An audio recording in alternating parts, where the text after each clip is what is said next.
Everybody.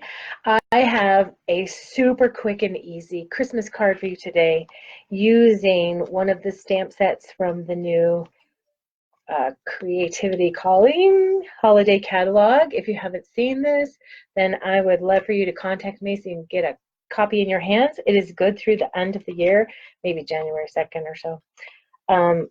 So the stamp set that I'm using is on page 13.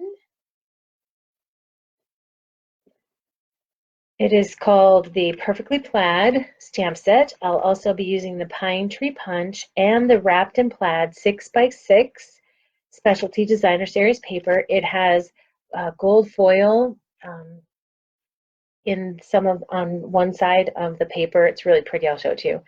I am not using any ribbon. I'm not using any bling. Like I said, this is a really easy Christmas card. I'm also going to use the gold foil paper that is found in the regular catalog. This stamp set, I think, has gorgeous greetings for your Christmas cards and Christmas tags, and super easy to create really beautiful things using the coordination of the product. I'm also going to give you a tip on how to add the stem to the tree and get it punched out perfectly, or pretty perfectly every time. Look at this fun paper. So many great designs, elegant designs, whimsical, more masculine, really a really nice set. All right, so here are the cards that I promise are quick and easy. So here's two different versions. One has a embossed background, and I'm not going to show this. I'm just going to say that if you want to do an embossed background, I really like it. I think it stands up. It doesn't take that much longer. I did put it on a separate layer of paper. So this paper is 8.5 by 5.5, and then I scored it at 4.25. And then this piece right here that I embossed with the tufted embossing folder is cut at 4 1/8 and 5 3/8, so just 1/8 of an inch smaller than the actual card base. Then I used the layering oval framelets, and these are the sizes. I have no idea where they fit. They're in the middle-ish. So I used the one that fits inside this for the white, Whisper White layer, and then the scalloped for the color. And I want to show you some different options using the paper. So here's this gorgeous paper. Can you see the gold lines in there? And then these are the sheets without the gold. And then on the other side are the designs with the gold. Isn't that fun? Really, really pretty paper. Okay, so here's one in Night of Navy and Shaded Spruce. Here's one in Cherry Cobbler. And then I stamped the tree in Cherry Cobbler, and I think I stamped off once. I have some Shaded Spruce paper under there to just add some dimension. You don't have to have that. Here is the Cherry Cobbler with the embossed background, that sweater, I don't remember the name of that.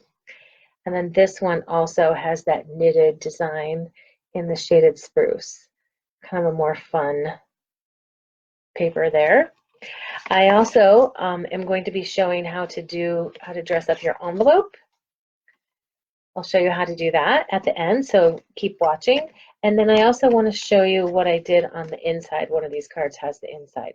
So I added another one of the scalloped ovals. I stamped the May This Season Be Wrapped in Love and Joy greeting, and just did a hand-cut flag there, punched out a tree in the coordinating paper, and then I'll have room for my greeting. That's super cute. All right, so let's get started on how to make the card. So I'm going to start with a piece of crumb cake. Oh, sorry. If you would like to order in December and you're not going to order more than $150, then please use this hostess code with your order all through December, and I'll send you a holiday rhinestones pack. All right, so I'm going to score this at 4 1/4. So here's the 4 and the 4, and then this line right here, and the 4 1/4 line goes all the way down your trimmer. By the way, this trimmer is now available. If you would like to get one, let me know. And then moving this over to 5 1/2, because that would be half of 11. And trimming that. And then I will be trimming off this 6 by 6 at 2 inches, and I will be using the banner punch.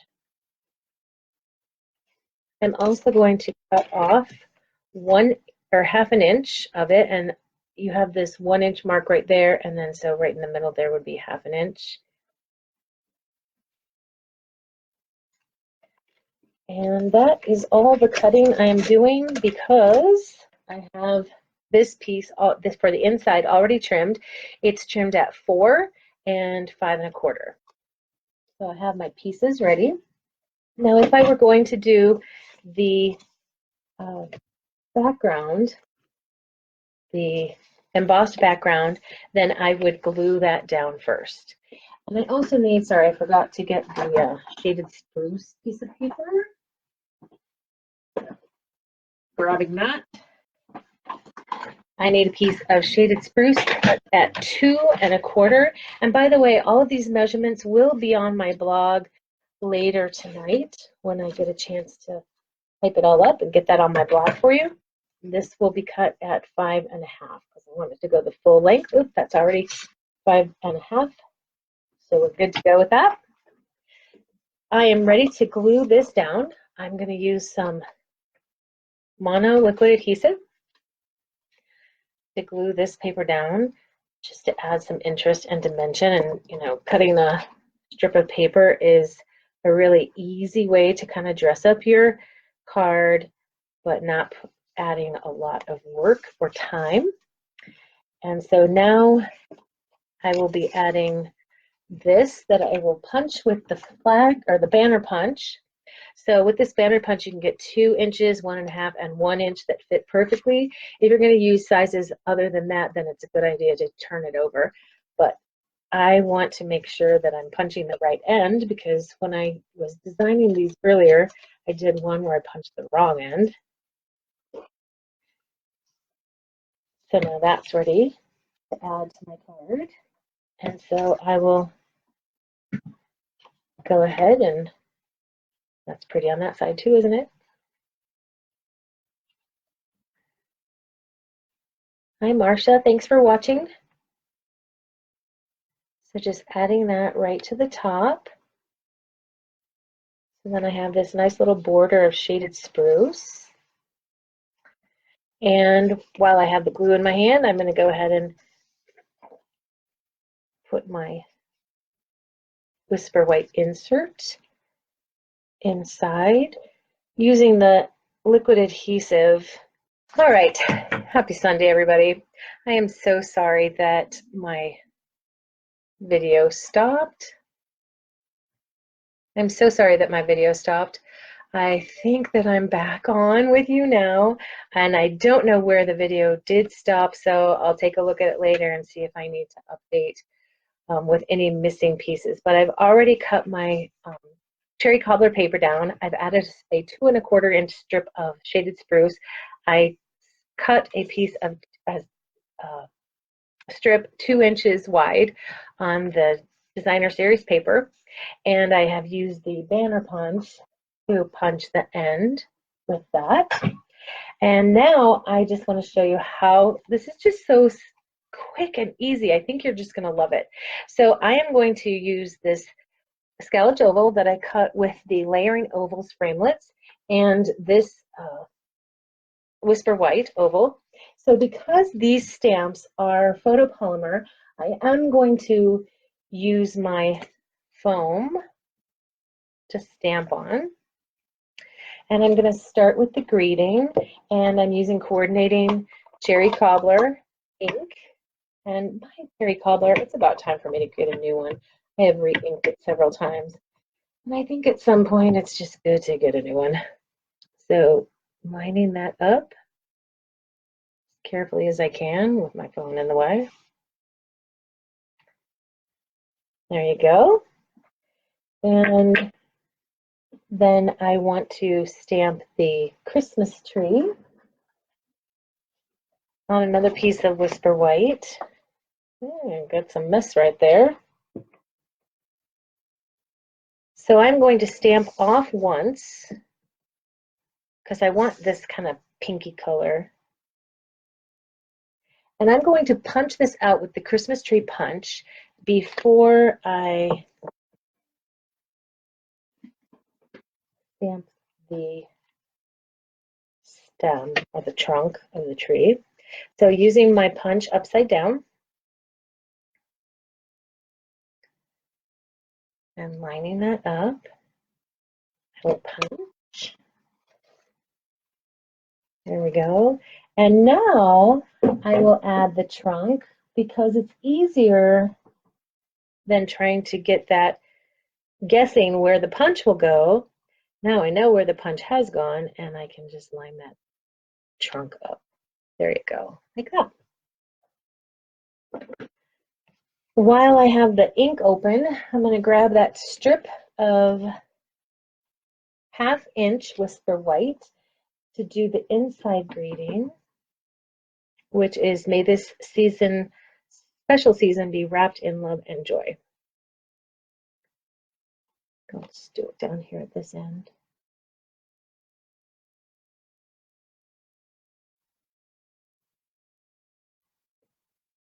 There we go. A little crooked. I'm going to go with it. My cherry cobbler ink takes a while to dry, so I need to be very careful not to touch the end. So notice I'm just cutting up a little ways as long as I want my tails to be, and then trimming to that cut line is how I will make my little flag. There we go. And that other end I think will go under the tree. All right, let's get the mess out of the way. And I can start building up the card. I do use a lot of dimensionals for this card, but I'm going to start by gluing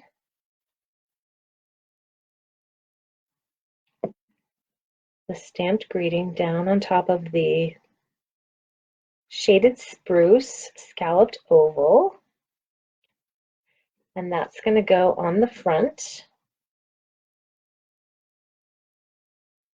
Get that on there straight. Grab my dimensionals. I'm going to throw 4 dimensionals on the back of that. I have been really going through the dimensionals lately. Do you like to use dimensionals on your cards?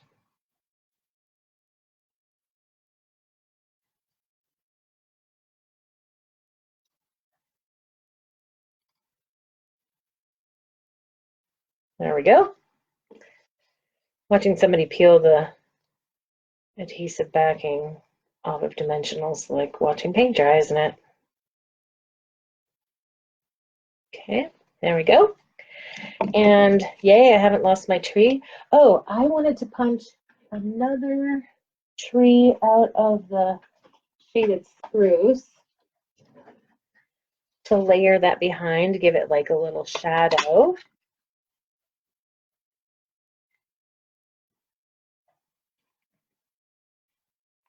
So adding a little glue to the back of that. And then lining that up just so. I need to put a little bit of glue on the back of the tree that will be touching the greeting right there. And then 1 dimensional at the bottom part of the tree so that it also will stand up at the same level.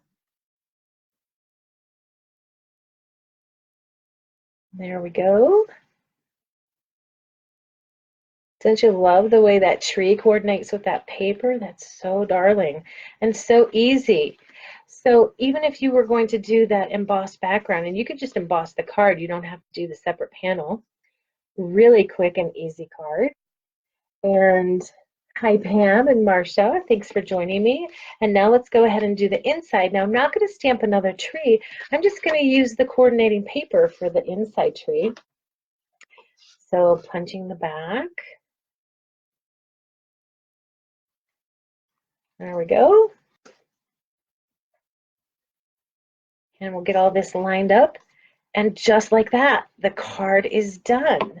I will be showing pictures of all of my cards, all of the different designs that I have done on my blog and probably here on Facebook too. And then all of the directions and links to where you can buy any of these products on my blog. Oh, I just love that. I don't usually decorate the inside. I mean, I'll put a greeting, but adding layers of paper and elements is not something that I normally do, but I've been seeing that done in some of our catalogs, and I just think it's really darling. And then I don't feel so pressured to write, you know, something really eloquent, because I don't feel like I'm very eloquent. But isn't that an easy, quick card? So let's look at those designs again. So here's one in Night of Navy with gold. I did the gold scallop and the gold tree. And I love this one. I love the one in white. And if you wanted to dress these up with rhinestones or pearls or some of the holiday rhinestones, I think this would be great. So here's the white one with the background not embossed. Another cherry cobbler one, the one I showed you in the beginning, the cherry cobbler one with the embossed background, and the shaded spruce one. Here are the envelopes. Oh yeah, I said I was going to show you how to do this on the envelope, so let me grab some paper real quick. And I believe I have an envelope here. Yes, I do. I just need to find some leftover paper. Nope, I can't find any leftover, but I have some right here. So just grab that. So this would be the coordinating paper for that white card that I showed you. So just open your flap using your multi-purpose liquid glue or snail, either one works. So just being careful not to get too much. This might be a little much right there in the corner, so watch what I do. I kind of spread it around, spread it down a little bit so it won't squirt out the top. Now this glue, when it dries, is not permanent. I mean, it's permanent when it's adhering two pieces of paper together, but if you let it dry in the air, it becomes a adhesive that is removable. So it actually is really good if you want to reposition things and then decide later where you want it. Okay, so now that I have that glued down, I just turn my envelope over and using my wonderful Stampin' Up! Paper snips, cut very carefully around the edge.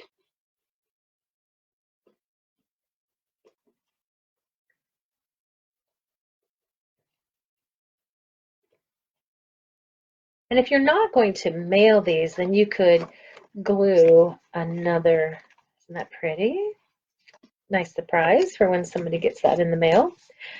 You could glue a tree on the front that you punched out, but if you are going to mail it, it's probably a better idea to stamp.